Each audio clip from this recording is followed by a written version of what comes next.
अगर एक आदमी मर गया, उसके बेटों में से अगर किसी का इंतकाल उसके हयात में हो गया था, तो अब वह इंसान मर रहा है तो उसके मरे हुए बेटे का हिस्सा नहीं, जो जिंदा बेटे उनको हिस्सा मिलेगा, मरे हुए बेटे का हिस्सा नहीं, उसकी औलाद का भी हिस्सा नहीं। इस पर लोग एतराज करते हैं। इसको समझने के लिए 2-3 बातें मैं आपके सामने रखता हूं। सबसे पहली बात यह कि इस्लाम का जो माली निजाम है उसमें मिल्कियत, ओनरशिप सबके पास होती है। हर आदमी अपने माल का मालिक होता है। बेटा है उसका माल है वो मालिक है, बेटी उसका माल है वो मालिक है, बाप है अपने माल का मालिक है, मां है अपने माल की मालिक है। तो इस्लाम का जो निजाम मालियात है उसमें मिल्कियत का हक हर एक को है। लेकिन हमारे यहां, हमारे मुल्क में जो ज्वाइंट फैमिली सिस्टम है उसमें मिल्कियत का इख्तियार सिर्फ हेड ऑफ फैमिली को होता है। सारे बच्चे कमाते ले जाकर उसको दे देते हैं। अब ऐसी फैमिली में, और हम भी इसी निजाम को एडॉप्ट करके बैठे हुए हैं, हम भी इसी ज्वाइंट फैमिली सिस्टम को लेकर चल रहे हैं। सारे बच्चे कमा रहे हैं, लाके हेड ऑफ फैमिली को दे रहे हैं। अब उसमें अगर एक बेटा मर गया जो जिंदगी भर कमा के बाप को दिया है, तो फिर इस्लामी निजाम नाफिज करते हैं तो यह सवाल पैदा होता है कि यार ये कमा के इतना सब गया है और आज इसको हिस्सा नहीं मिल रहा। ये इस्लामी निजाम पे हम चल ही नहीं रहे, इसलिए दिक्कत होती है। अगर इस्लामी निजाम पे चले तो जो बड़ा बेटा कमा रहा है उसका खुद का है, वो खुद मालिक है। अगर वो मर गया उसके बच्चे अपने बाप का माल पाएंगे, बल्कि बच्चों का दादा भी पाएगा 1/6। तो चूंकि हमने एक गलत सिस्टम एडॉप्ट करके रखा है और ज्वाइंट फैमिली सिस्टम में हम उन उसूलों पर चल रहे हैं जो गैर इस्लामी है, इसलिए दिक्कत पैदा हो रही है। दूसरी चीज आप समझे कि इस्लाम के निजाम विरासत में जो माल बढ़ता है वो गुर्बत देखकर नहीं, फकीरी देखकर नहीं। एक आदमी मर गया, उसके पास सिर्फ 1 लाख रुपया है, उसके 2 बेटे, एक बेटा अरबपति है और दूसरा बेटा फकीर है, भीख मांग रहा है। सिर्फ 1 लाख छोड़ के गया है। इस्लामी निजाम विरासत से माल तकसीम होगा तो जिस तरह से फकीर को 50,000 मिलेगा 1 लाख में से, ऐसे जो अरबपति उसको भी 50,000 मिलेगा। यहां यह नहीं देखा जाएगा कि ये गरीब है 1 ही लाख उठा के इसको दे दो, नहीं, क्योंकि ये जो माल तकसीम हो रहा है वो गुर्बत देखकर नहीं, वो रिश्ता देखकर, और रिश्ते में दोनों यकसा हैं। हत्ता कि बाद लोग कहते हैं कि भाई एक बड़ा बेटा है, बाप का इतना सपोर्ट किया है, ये है वो है। अरे भाई, एक दूसरा बेटा जो अभी बाप की शक्ल नहीं देखा, बाप मर गया, उसकी बीवी हामला थी, बाप के मरने के बाद वो बच्चा बाहर आया बेटा, वो भी उतना हिस्सा लेगा जितना उसका बड़ा भाई लेगा।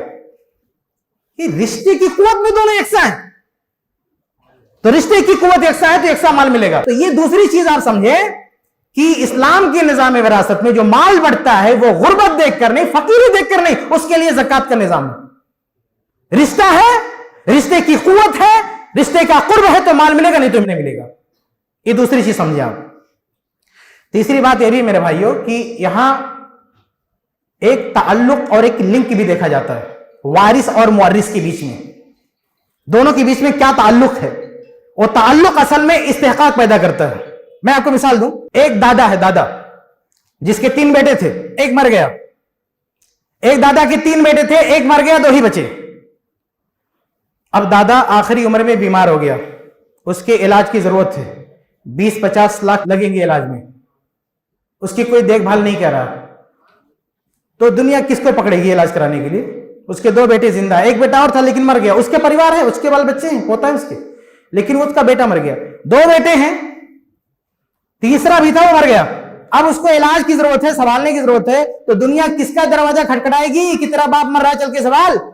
उसके 2 बेटों को दुनिया पकड़ेगी जो जिंदा है।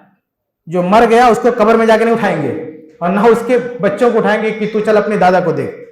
जब तक बेटा जिंदा है लोग बेटे को पकड़ेंगे कि चलो अपने दादा की देखभाल करो, और जो मर गया उसको नहीं पकड़ेंगे ना उसके बच्चों को पकड़ेंगे। इस्लाम ने तो ये किया ना कि दादा मरेगा तो उसके जो बेटे जिंदा उनको हिस्सा मिलेगा, क्योंकि अगर इसका उलट होता, दादा को संभालने की बात होती, तो इन्हीं दोनों बेटों के कंधे पर वो बात आती।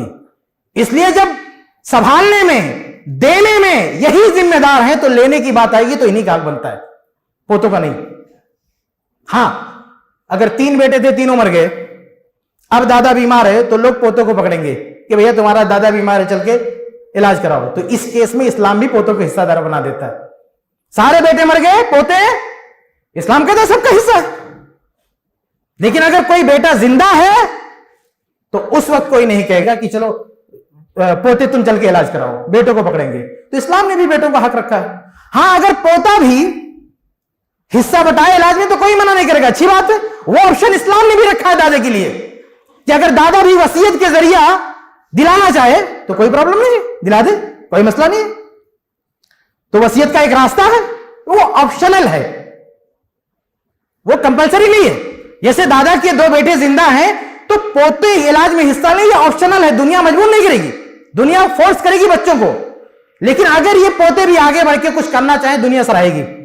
तो ऐसे दादा भी अगर वसीयत करके जाए इसको अच्छा कहा जाएगा, इसको बुरा नहीं कहा जाएगा, ऑप्शन है इसके पास। आगे बढ़ते हैं।